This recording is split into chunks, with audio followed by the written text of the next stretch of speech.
Hi friends, welcome to my channel Geetha Srinivas vlogs. Day 2 weight loss ఛాలెంజ్లో అయితే 51.95 అయితే ఉన్నాను. టోటల్గా 55 గ్రామ్స్ అయితే వెయిట్ లాస్ అయ్యాను ఒక్క రోజులో. సో నా ప్రీవియస్ వీడియోస్ కనుక మీరు మిస్ అయినట్టయితే ఒక్కసారి నా ప్లేలిస్ట్లో వెయిట్ లాస్ జర్నీ అని ఉంటుంది, చెక్అవుట్ చేసేయండి. అప్పుడు కూడా నేను ఇలాగే గ్రామ్స్లోనే వెయిట్ లాస్ అయ్యి 57 కేజెస్ దాకా అయితే వెళ్ళడం జరిగిందనమాట. మీరు కనుక ఎవరైనా నా ఛానల్ని ఫస్ట్ టైం చూస్తున్నట్టయితే ప్లీజ్ సబ్స్క్రైబ్ చేసుకోండి. అలాగే మీకు కనుక నా వీడియోస్ నచ్చినట్టయితే లైక్, షేర్, కామెంట్ చేయడం మాత్రం మర్చిపోవద్దు. సబ్స్క్రైబ్ చేసుకొని ఏం చేయాలి, పక్కన బెల్ రింగ్ చేయడం మాత్రం మర్చిపోకండి. బెల్ రింగ్ చేస్తేనే నేను చేసే వీడియోస్ అన్నీ మీకు 1 by 1 నోటిఫికేషన్ ద్వారా వచ్చేస్తుంది. సో దట్ మీరు నా వీడియోస్ ఏవి మిస్ అవ్వకుండా ఉంటారనమాట. తర్వాత ఇంకా డే 2 వెయిట్ లాస్ ఛాలెంజ్లో అయితే నేను ఏమేమి తిన్నాను, ఏం చేశాను అనేది అయితే మీతో షేర్ చేసుకోబోతున్నాను. ఇక్కడైతే ముందు రోజు నేను ఆరెంజ్ జ్యూస్ చేసుకున్నాను కదా, ఇంకా జ్యూసర్ మొత్తం వాష్ చేసి అయితే పక్కకు పెట్టేసుకున్నాను నైట్. ఇంకా మొత్తం డ్రై అయిపోయింది. ఇప్పుడు వచ్చేసి నేను ఎర్లీ మార్నింగ్ డీటాక్స్ డ్రింక్ అయితే రెడీ చేసుకుంటున్నాను. ఈరోజు డీటాక్స్ డ్రింక్ వచ్చేసి నేను బూడిద గుమ్మడికాయ జ్యూస్ అయితే తీసుకుంటున్నాను. బూడిద గుమ్మడికాయ జ్యూస్ తీసుకోవడం వల్ల అందులో అయితే ఎక్కువ వాటర్ కంటెంట్ ఉంటుంది. అలాగే బూడిద గుమ్మడికాయ జ్యూస్ ఏం చేస్తుందంటే మనం లోపల నుంచి క్లీన్ చేయడానికి మనకు హెల్ప్ అవుతుంది అన్నమాట. ఇంకా మనకు వచ్చేసి కాన్స్టిపేషన్ ప్రాబ్లం ఏమన్నా ఉన్నా కానీ మనకి ఈ జ్యూస్ వల్ల రిలీఫ్ అనేది దొరుకుతుంది. అలాగే మన షుగర్ లెవెల్స్ అనేవి కంట్రోల్లో ఉంటాయి. అలాగే బీపీ, అలాగే మన పీహెచ్ లెవెల్స్ అనేవి మెయింటైన్గా ఉండడానికైతే మనకి బాగా హెల్ప్ అవుతుంది. అది టేస్ట్ ఎలా ఉంటుంది అంటే అచ్చం మనం కీరా దోసకాయ తింటాం కదా, సేమ్ అలాగే ఉంటుంది అన్నమాట. మనం బూడిద గుమ్మడికాయతో అయితే మనం వడియాలు పెట్టుకుంటాం, కొన్ని స్వీట్స్లో వాడుకుంటాం, అలాగే కొన్ని ఇప్పుడైతే ఐస్ క్రీమ్స్లో కూడా వాడుతున్నారు. అలాగే ఏమంటారు సాస్ లాగా కూడా వాడుతున్నారు అనమాట. ఇంకా ఇక్కడైతే నేను only plain ash gourd juice అయితే తీస్తున్నాను, అదే గుమ్మడికాయ జ్యూస్ అయితే తీస్తున్నాను. ఎందుకనంటే నా దగ్గర అల్లం అవైలబుల్గా లేదు. అల్లం ఉంటే కొంచెం అల్లం కూడా వేసుకుంటే తాగే అప్పుడు బాగుంటుంది. ఇంకా ఇందులో అయితే నేను కొంచెం లెమన్ అయితే వేసేసుకొని జ్యూస్ అయితే చేసుకున్నాను. ఎక్కువ క్వాంటిటీలో అయితే తీసుకోవద్దండి, వారంలో ఒక్కరోజు తీసుకుంటే సరిపోతుంది. ఎక్కువ తీసుకుంటే కిడ్నీలో స్టోన్స్ వచ్చే అవకాశం అయితే ఉంది. ఇంకా ఇలా 2 గ్లాసుల్లోకి అయితే వేసేసి ఒక హాఫ్ లెమన్ అయితే రెండిట్లో పిండేశాను. ఇంకా మా వారికి కూడా ఇస్తున్నాను ఈరోజు. మా వారు ఎర్లీ మార్నింగ్ తాగడానికి హూ అని అన్నారు, కాకపోతే తాగారనమాట. ఇంకా నేను చేసి ఇచ్చిన తర్వాత తాగుతారు ఖచ్చితంగా. తెయ్యకపోతే ఏంటంటే అలాగే ఉండిపోతుంది. యాక్చువల్గా ఇది తెచ్చి చాలా డేస్ అయ్యిందండి. నేను డైట్ స్టార్ట్ చేయకముందే చేద్దాము అని తెచ్చుకున్నాను అనమాట. అలా చేద్దాము అని పెండింగ్లోనే ఉంచేశాను. ఇంకా తర్వాత మేమైతే జ్యూస్ తాగేసి ఇంకా పాపకైతే బ్రేక్ఫాస్ట్ రెడీ చేసేసి పాపకు పెట్టేశాను.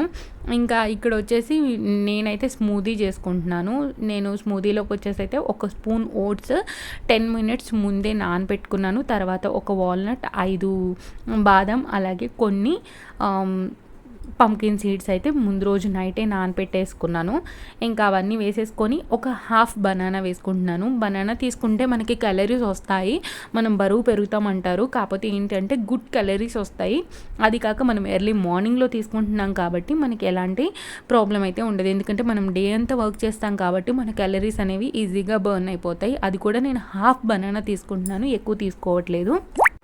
ఇంకా మీరు హెల్తీగా తినాలనుకుంటే మీరు బనానా వేసుకోవచ్చు. డైట్ కాకుండా ఓన్లీ హెల్తీగా ఉండాలి అనుకుంటే బనానా వేసుకొని, అలాగే మీరు ఒక లైన్ డేట్ కానీ ఇలా వేసుకోవచ్చు. షుగర్, హనీ కాకోకుండా ఇలా న్యాచురల్ స్వీట్స్ ఏవైనా వేసుకొని మనమైతే ఈ స్మూతీ చేసుకోవచ్చు. నాకైతే ఈ స్మూతీ అలాగే యాపిల్తో చేసిన స్మూతీలు అయితే చాలా ఇష్టం అనమాట. బ్రేక్ఫాస్ట్లో ఇవి తీసుకుంటే చాలా ఫిల్లింగ్గా, చాలా లైట్గా అనిపిస్తుంది అనమాట. చాలా హెల్తీ కూడా. అసలు స్మూతీస్ అయితే ఎర్లీ మార్నింగ్ జ్యూస్ లాగా తీసుకోవడం వల్ల మా వారికి అయితే ఏం పెట్టపోయినా పర్లేదు, ఇలా జ్యూసులు ఇచ్చి అలాగే పప్పు ఉంటే చాలండి ఇంకా అన్నం వండినప్పుడు. తర్వాత ఇంకా నేనైతే ఫ్రెష్ అయిపోయి ఇంకా లంచ్లోకి అయితే ఈరోజు మష్రూమ్ కీమా కర్రీ చేద్దాం అనుకుంటున్నాను. సో మష్రూమ్స్ అయితే నేను పొద్దున్నే లేచి మార్కెట్కి వెళ్ళి అయితే తెచ్చేసుకున్నాను. ఇంకా నేను కాకుండా మా వారు కనుక తెస్తే అవి మొత్తం విచ్చుకుపోయినవి తీసుకొస్తారు. నేను లాస్ట్ టైం వీడియోలో చూపించాను కదా మీకు, అప్పుడు నేను మీకు చూపించలేకపోయాను అనమాట. అసలు వీడియో చేయాలి అనుకోలేదు, బిర్యానీ చేశాను కదా ఆ రోజు. ఈరోజు కూడా అలాగే రౌండ్గా ఉన్న మష్రూమ్స్ అయితే తెచ్చుకొని వీటిని నీట్గా క్లీన్ అయితే చేసుకున్నానండి. చూడండి ఎంత బాగున్నాయో అసలుకి. చూస్తుంటేనే అది ఫ్రెష్గా ఉంటే మనం ఏదైనా ఫ్రెష్గా చేసేసుకోవాలి అన్న ఫీల్ వస్తుందన్నమాట. ఇలా చూడండి నేను పైన కొంచెం బాగోలేని పీచ్ అంతా తీసేసి అలాగే ఆ మట్టి పోయేదాకా అయితే వాష్ చేసుకొని మళ్ళీ ఒకసారి ఫ్రెష్ వాటర్లో అయితే వేసేసుకొని చిన్న చిన్న ముక్కలుగా అయితే కట్ చేసుకుంటున్నాను. నేను కీమా కర్రీ అన్నాను కదా, అందుకని చెప్పేసి చిన్న చిన్న ముక్కలుగా కట్ చేసుకున్నాను. నార్మల్గా పెద్ద పెద్ద ముక్కలుగా కూడా కట్ చేసుకొని చేసుకోవచ్చు. కాకపోతే నేను ఇవాళ ఇలా చిన్న చిన్నగా చేద్దాము అని డిసైడ్ అయిపోయాను అనమాట. మా వారికి ముందే చెప్పాను, ఈరోజు మష్రూమ్ కీమా కర్రీ చేస్తున్నాను, నువ్వు ఇంట్లోనే తినాలి ఇంకా అని చెప్పేసి. అంటే హాస్టల్ ఉంది కదా, ఇంకా తను ఏంటంటే అక్కడ వండితే ఒకవేళ తను ఇంటికి రాలేని పరిస్థితిలో ఉంటే మాత్రం అక్కడే తినేస్తారనమాట. లేదు నువ్వు ఇంటికి రావాలి అని చెప్పాను. ఎందుకంటే చాలా ఎక్కువగా చేసేసాను కర్రీ. అంటే 2 బాక్సులు వండేసాను అనమాట. అంటే ఉడికిన తర్వాత ఎంత అవుతుందో తెలియదు కదా, అందుకని చెప్పేసి నేను ఫస్ట్ టైం ఈ కీమా కర్రీ చేశాను. నార్మల్గా అయితే ఒక 2 ముక్కలుగా చేసేసి అయితే చేసేస్తాను అనమాట. తర్వాత ఇక్కడైతే నేను కడాయి పెట్టేసుకొని అందులో కొద్దిగా ఆయిల్ వేసుకొని అందులో కొంచెం ఆవాలు, కొద్దిగా జీలకర్ర, అలాగే కొంచెం ఎండుమిర్చి, ఒక ఎండుమిర్చి అయితే తుంచుకొని వేసేసుకొని కొద్దిగా ఫ్రై చేసుకుంటున్నాను. ఇంకా కొంచెం పచ్చిశనగపప్పు వేసుకున్నానండి. పోపు ఎంత మంచిగా పెట్టుకుంటే కర్రీస్ అనేవి అంత బాగుంటాయి అన్నమాట. నేనైతే ఇక్కడ పచ్చిశనగపప్పు వేసుకున్నాను. తర్వాత కొంచెం ఆనియన్స్ అలాగే కరివేపాకు వేసేసి కొద్దిగా ఫ్రై అవ్వనిచ్చాను. కొంచెం ఫ్రై అయిన తర్వాత అయితే ఇందులో కొద్దిగా పసుపు వేసేసుకున్నాను. నేను పసుపు ముందే వేసేసుకుంటానండి తాలింపులో. కొంతమంది ఏంటంటే కర్రీ అయ్యేటప్పుడు వేసుకుంటారు, నేనైతే ముందే వేసుకుంటాను. ఇంకా కొంచెం గుజ్జులాగా రావాలి కదా అని చెప్పేసి టమాటాస్ అయితే వేసుకున్నాను. మీరు టమాటోస్ని పేస్ట్ చేసైనా వేసుకోవచ్చండి. నేనైతే పేస్ట్ చేయలేదు, నేను ముక్కలుగా వేశాను. యాక్చువల్గా నేను పేస్ట్ చేసి వేయాల్సింది, ఎందుకనంటే ఇవి హైబ్రిడ్ టమాటోస్ కదా, నాకు ఉడికేటప్పుడు అంతగా మ్యాష్ అవ్వలేదన్నమాట. ఒకవేళ మీరు కనుక హైబ్రిడ్ టమాటాస్ వేస్తే మాత్రం మిక్సీ చేసేసి వేయండి. తర్వాత కొంచెం అల్లం వెల్లుల్లి పేస్ట్ అలాగే కొంచెం సాల్ట్ అయితే వేసాను. సాల్ట్ వేస్తే కొద్దిగా టమాటాస్ అనేవి తొందరగా సాఫ్ట్ అవుతాయి కదా, అందుకని చెప్పేసి కొంచెం సాల్ట్ వేసేసి మూత పెట్టేశాను. చూడండి కొద్దిగా అయితే ఉడికిపోయాయి ఇక్కడ. ఇంకా ఇప్పుడు మనం ఇందులో కొంచెం మనం కట్ చేసి పెట్టుకున్నాం కదా మష్రూమ్స్, అవన్నీ వేసేసుకోవాలి. మష్రూమ్స్ తీసుకోవడం వల్ల అయితే మనకి విటమిన్ డి, విటమిన్ B6 అయితే వస్తుంది. అలాగే ఇందులో ఉండే సెలీనియం మన బాడీలో ఏవైనా సెల్స్ డ్యామేజ్ అవుతుంటే అవి డ్యామేజ్ అవ్వకుండా ఉండడం కోసం కాపాడుతుందంట. తర్వాత అయితే మనకి ఇమ్యూనిటీ బాగా బిల్డ్ అవుతుంది. ఇంకా ఇది తీసుకోవడం వల్ల మనకి మంచి ప్రోటీన్ అయితే వస్తుంది. నేనైతే ఇవన్నీ చెక్ చేసి చెప్తున్నానండి, నాకు ముందేం తెలీదు. నాకైతే మష్రూమ్స్ తింటే మంచిది, మంచి ప్రోటీన్ వస్తుంది అంత వరకే తెలుసు అనమాట. ఎందుకు డైట్ చేసేటప్పుడు చూస్తావు మిగిలిన టైంలో చూడవు అని అంటే, మిగిలిన టైంలో ఎందుకు చూడను అని అంటే అన్ని వెజిటేబుల్స్ తినేస్తాను. కాకపోతే డైట్ చేసినప్పుడు నేనేం చేస్తానంటే కొంచెం లిమిట్లో తింటాను కదా, లిమిట్లో తిన్నప్పుడు నాకు అన్ని విటమిన్స్ వస్తున్నాయా లేదా అనేది నేను చెక్ చేసుకుంటాను. అందుకోసం అని చెప్పేసి పర్టికులర్గా డైట్ చేసినప్పుడు చెక్ చేసుకుంటాను. సో నేను తెలుసుకుంటున్నాను కాబట్టి, ఎలాగో నేను వీడియో పోస్ట్ చేస్తున్నాను కాబట్టి మీకు కూడా తెలుస్తుందని చెప్పేసి అయితే వీడియోలో అయితే చెప్తున్నాను. ఇలా చూడండి అన్నీ వేసేసి ఒకసారి కలిపేసి నేను మూత అయితే పెట్టేసుకున్నాను. మూత పెట్టినాక మష్రూమ్స్లో ఉన్న వాటర్ అంతా బయటకు వచ్చేసి మష్రూమ్స్ అనేవి మంచిగా ఉడికిపోతాయి. ఇక్కడైతే నేను ఒకసారి మూత పెట్టంగానే కొద్దిగా వాటర్ వచ్చేసింది అనమాట. ఇప్పుడు ఇంకా ఇక్కడ నేను సాల్ట్ అలాగే టేస్ట్కి తగ్గట్టు కారం వేసేసుకుంటున్నాను. ఇంకా సాల్ట్ వేయంగానే ఇంకా ఎక్కువగా వాటర్ వచ్చేసాయి అన్నమాట. మష్రూమ్స్లో ఉన్న వాటర్తో మనకి కర్రీ అయితే ఉడికిపోతుంది. ఎక్స్ట్రా మనం వాటర్ ఏమీ వేయాల్సిన అవసరం లేదు. ఇందులోనే కొంచెం నేను గరం మసాలా వేసుకుంటున్నాను. గరం మసాలా 1/2 టేబుల్ స్పూన్ కూడా కాదు, కొంచెం తక్కువగానే వేసుకున్నాను. అంటే పాపకు కూడా ఇదే కర్రీ పెడతాను కదా, అందుకని చెప్పేసి. ఇంకా అందులోనే కొంచెం కొత్తిమీర వేసేసుకొని బాగా కలిపేసుకున్నాను. కలిపేసుకుంటే ఇంకా కర్రీలో వాటర్ అనేవి బాగా వచ్చేసి కర్రీ అయితే మెత్తగా ఉడికిపోయింది.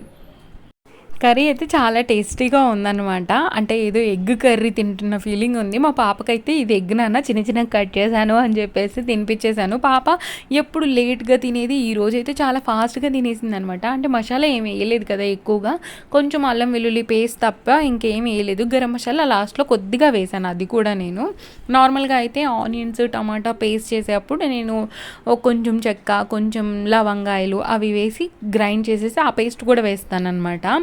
ఇంకా ఈరోజు అలా వేయకుండా ఇలా చేశాను.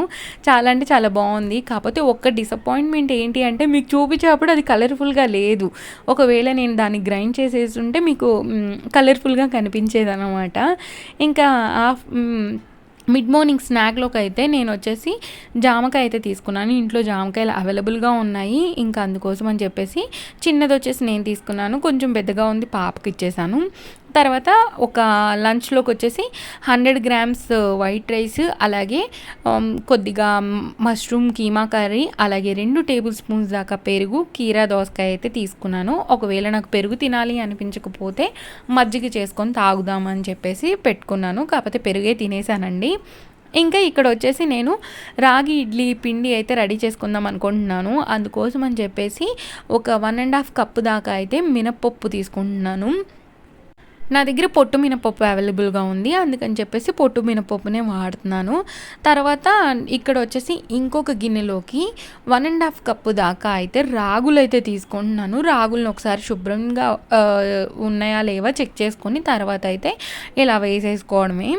నేను అందులోనే ఎందుకు కలపలేదంటే మళ్ళీ నేను పొట్టు తీస్తాను కదా, అందుకని చెప్పేసి సపరేట్గా నానబెట్టుకుంటున్నాను. తర్వాత ఇక్కడ వచ్చేసి 1 కప్పు దాకా వచ్చేసి బియ్యం అయితే తీసుకున్నాను. ఇవి ఇలా తీసుకోవడం వల్ల మనకైతే మంచి సాఫ్ట్ టెక్స్చర్ అయితే వస్తుందన్నమాట. ఇడ్లీ చాలా బాగా వస్తుంది. ఇడ్లీలు ఎలా వచ్చాయి అనేది అయితే నేను మీకు చూపిస్తాను చూడండి. ఇక్కడైతే నేను మొత్తం ఇలా కలిపేసుకొని వాటర్ వేసేసి వీటిని నానబెట్టేసుకున్నాను. లంచ్ తర్వాత ఈ పని చేసేసుకున్నాను అనమాట. ఎందుకనంటే ఈవినింగ్ పడుకోబోయే ముందుగా మనం పిండి పట్టేసుకుంటే సరిపోతుంది. అందుకని చెప్పేసి ఎలాగో 8 అవర్స్ అలా గ్యాప్ ఉంటుంది కదా, అందుకని చెప్పేసి పక్కన పెట్టేసుకున్నాను. ఇంకా డిన్నర్లోకి వచ్చేసి నేను ఒకటి పాలకూర పరోటా, అందులోకి వచ్చేసి ఇలా మష్రూమ్ కర్రీ ఉంది కదా ఇంట్లో, అదే కర్రీ అయితే పెట్టేసుకొని రోల్ లాగా చేసేసుకొని తిందామని రోల్ చేస్తున్నాను. యాక్చువల్గా ఏంటంటే ఒక చేత్తో కెమెరా పట్టుకొని ఒక చేత్తో రోల్ చేస్తున్నాను కదా, అందుకే అది రోల్ అవ్వట్లేదు అనమాట. ఎంత రోల్ పెట్టినా ఊడిపోతుంది. ఇంకా అలా సర్లే అని చెప్పేసి అలా పెట్టేశాను. తర్వాత మార్నింగ్ తీసుకున్నాను కదా కీరా దోశ, అందులో కొంచెం ఒక చిన్న పీస్ మిగిలిందనమాట. ఇంకా అది కూడా ఇప్పుడే తీసేసుకున్నాను. ఇంకా ఇప్పుడు బటర్ మిల్క్ ఏం తీసుకోలేదండి, ఎందుకంటే మార్నింగ్ పెరుగు తీసుకున్నాను కదా, అందుకని చెప్పి నేను తీసుకోలేదు. ఆల్రెడీ నాకు హెవీగానే ఉందన్నమాట, ఏమీ ఆకలి అయితే వేయట్లేదు అందుకే.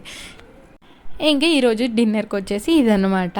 ఇంకా డిన్నర్ చేసిన తర్వాత ఇంకా ఇంట్లో కిచెన్ కౌంటర్ మాత్రం మొత్తం క్లీన్ చేసేసుకోవాలి. లేదనంటే ఎర్లీ మార్నింగ్ నాకు ఇంకా ఏ పని చేయబుద్దేదు. అది మీకు రోజు వీడియోస్లో చెప్తా ఉంటాను కదా, ఇంకా అందుకని చెప్పేసి కిచెన్లో ఉన్న సామాన్ అంతా సర్దేస్తున్నాను. చూడండి అసలు కౌంటర్ టాప్ మొత్తం నిండిపోయిందనమాట.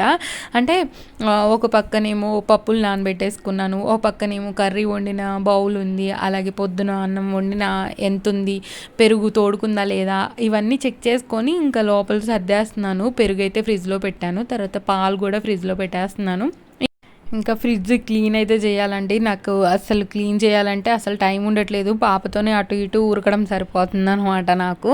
ఇంకా ఇక్కడ నేను కర్రీ చేశాను కదా, కర్రీ కొద్దిగా ఉందనమాట, కొంచెం అంటే కొద్దిగానే ఉంది. ఇంకా అది కూడా నేను ఒక బాక్స్లోకి తీసైతే ఫ్రిడ్జ్లో పెట్టేశాను. అంటే ఒకవేళ మార్నింగ్ తిన్నారా సరే ఉంచుతాను, లేదు అని అంటే తీసేస్తాను మార్నింగే. కాకపోతే నైట్ బయట పెడితే పాడైపోతుంది కదా, అందుకని చెప్పేసి అయితే ఫ్రిడ్జ్లో పెట్టేశాను. ఇంకా తర్వాత ఇంకా ఇక్కడ మా వారైతే ఈరోజు నేను డైట్లో ఉన్నాను అని తెలిసి కావాలని స్వీట్స్ అనేవి తీసుకొచ్చారనమాట. అంటే నాకు కంట్రోల్ ఉంటుందా లేదా అని చెక్ చేయాలి అని చెప్పేసి అయితే చూడండి, తనైతే స్వీట్స్ అయితే తెచ్చారనమాట. అయినా సరే నేను తినలేదు, తింటే మళ్ళీ క్యాలరీస్ ఎక్కువైపోతాయి కదా. ఆయన తెచ్చింది లేట్గా తెచ్చారు, అది కూడా నేను 6 కల్లా తినేస్తున్నాను కదా, అందుకని చెప్పేసి ఇంక నేనైతే అసలు ముట్టుకోలేదు. అయినా స్వీట్స్ తినొద్దు అనుకుంటున్నాను కాబట్టి స్వీట్స్ అయితే తినలేదు.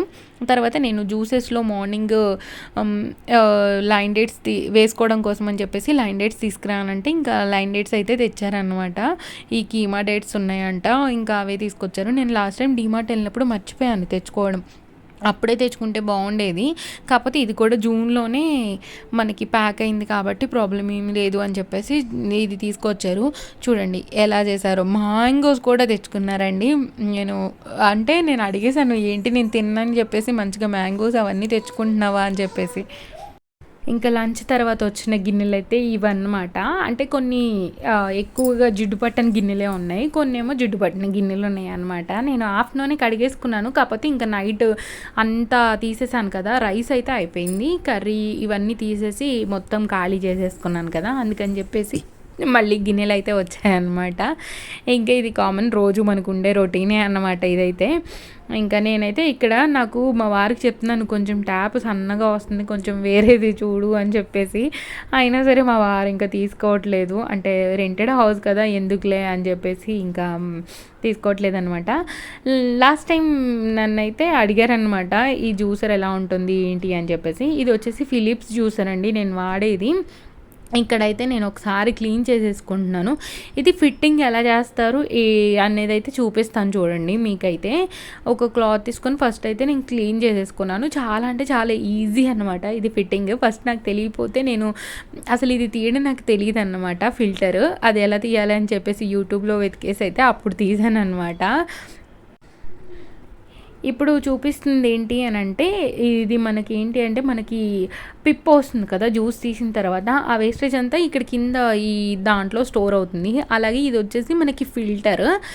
చూడండి ఎంత సన్నగా హోల్స్ ఉన్నాయో, మొత్తం ఇక్కడే మనకి ఫిల్టర్ అయిపోయి జ్యూస్ అనేది ప్యూర్గా బయటకు వస్తుందండి.